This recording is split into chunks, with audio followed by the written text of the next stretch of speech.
Hi, this is Feng from UCL Earth Science Consultancy.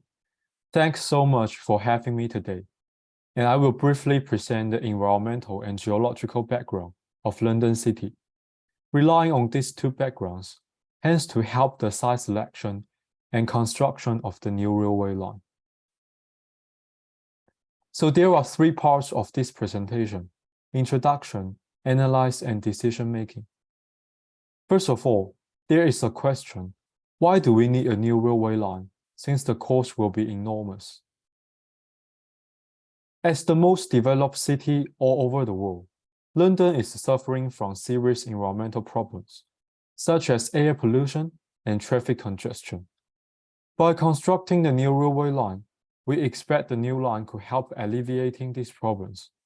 Several data such as air pollution, population, and traffic will be discussed. According to the data from 2019, there are almost 9 million citizens living in London. Huge population leads to severe air pollution. Here are the pre-existing tube lines trying to lower down the air pollution caused by the traffic. Looking at the borehole data with the heat map, it shows us the uncertainty of London tube lines. The distribution is not even. While some places are concentrated with boreholes, other places barely have any. As a result, look at the air data from 2019. Tens of thousands tons carbon dioxide are emitted. And the pollution is not only in central London, but also affects the outskirts areas. Looking at the air condition for the whole UK, situation in London is the worst. As a result, it is vital to build a new line for mitigating the situation. To prove that constructing a new tube line is the best solution we have right now, it is important to find out where the pollution comes from. By looking at these two figures and analyzing their heat map distribution, although population density is concentrated in central London, activities are quite diffuse. That is because most citizens work at central but live in outskirts area. That means a large number of citizens will drive to work, and data of the traffic flow can support this conjecture. There are more traffic flow in outskirts than central area. Combining here with the road emission data based on the petrol cars, central area actually suffers the least from car emission. Continued traffic congestion and convenient metro have led to a significant reduction in the frequency of driving in the city central. Many citizens prefer to drive their outer ring of the city central near the metro station and then take the underground to their destination instead of driving the whole way. As a result, if we want to build a new line, it needs to be extended as far as possible to the outskirts area instead of only locating in the central region, so that the traffic flow could be reduced more efficiently. Geological background needs to be introduced as well, since it is vital for underground construction. There are 8 layers underneath London, including alleviation and drift. We can have a better looking at QGIS right now. So here is the 3D structure of the London Underground. As shown in the 3D structure, most of the tube lines are concentrated in the London clay, which is the pink layer. However, still some tube lines were constructed in the green layer, which is the Lambeth group. Back to the slides. Looking at the cross-section of tube lines and geological layers, we could have a better examination by looking at about the London Underground structure. Geologically speaking, Lambeth Group is very similar to London clay, since most of the lithology of Lambeth Group is clay, and they are both marine sedimentary layer. However, Lambeth Group has larger varieties on lithology. Except for clay, it also has fine silty sand, shale beds, thin limestone beds, sandy clay, and sandy flint gravels. This is why most of the tube lines were constructed in London clay, rather than the Lambeth Group. It is always better to construct in a smaller complexity geological layer. More complexity stands for more uncertainties during the construction. Uncertainty here is reflected in the digging depth. It is impossible to dig a tunnel at the same depth all the way.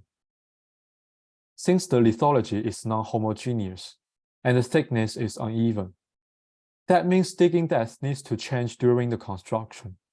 Gravel might be on the halfway, and digging has to go deeper or shallower. So less complexity, the variations could be reduced, and the cost can be saved. The digging main lithology are London clay, Lambeth silty sand, and sandy clay in the past. These lithology are softer and better for digging compared to the other rocks, like hard gravel. At the same time, it is more stiff and stable than the pure sandstone. It is almost the best lithology we can find in London for digging a tunnel. However, it got its own problem, called the sponge characteristic. It means the volume of London clay varies with the water content easily, especially for upper part.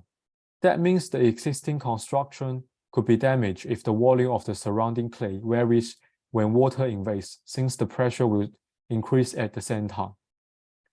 For London especially, raining is so often, so this problem could not be ignored. We need to add reinforcement to the tunnel perimeter so that it could afford larger pressure, and also add waterproofing constructions to the surrounding rock layer to reduce the possibility of water invade. Finish introducing the lithology. This is the thickness between the elevation and London clay from my data.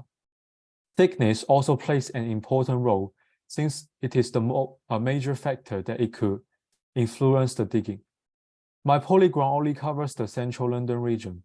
Still, see from the figure, the variation of the thickness is quite different. According to the paper from Paul, the deepest depth for London clay could up to 150 meters under Hans T. Heath. To improve the construction plan, we could use the 3D modified underground structure to make the tunnel digging plan first. Then the cost of the whole construction will be more accurate, since we can anticipate the non-diggable thickness in advance. In conclusion, waterproofing and pre-designed digging routes are the key factors to reduce the uncertainty and save costs for us. Finally, as for the decision-making, my suggestion is the new tube line could start from the northwest corner of London, which has the largest traffic flow, crossing Wembley Stadium, and then extend all the way to Soho area in central London. First of all, residential development of Wembley is rapid in last 2 years. Secondly, there is a highway nearby. New tube lines could reduce the traffic significantly if residents could go to work by metro instead of driving. Thirdly, as the largest stadium in London, many concerts, events, and matches are organized every year. A tube line in Wembley going to Soho will encourage citizens that coming for events to take a low-carbon travel instead of driving. So that is all information for today's presentation. If you have any questions, feel free to email me for further discussion. Thank you so much for your time, and hope my presentation could help with the new tube line construction plan.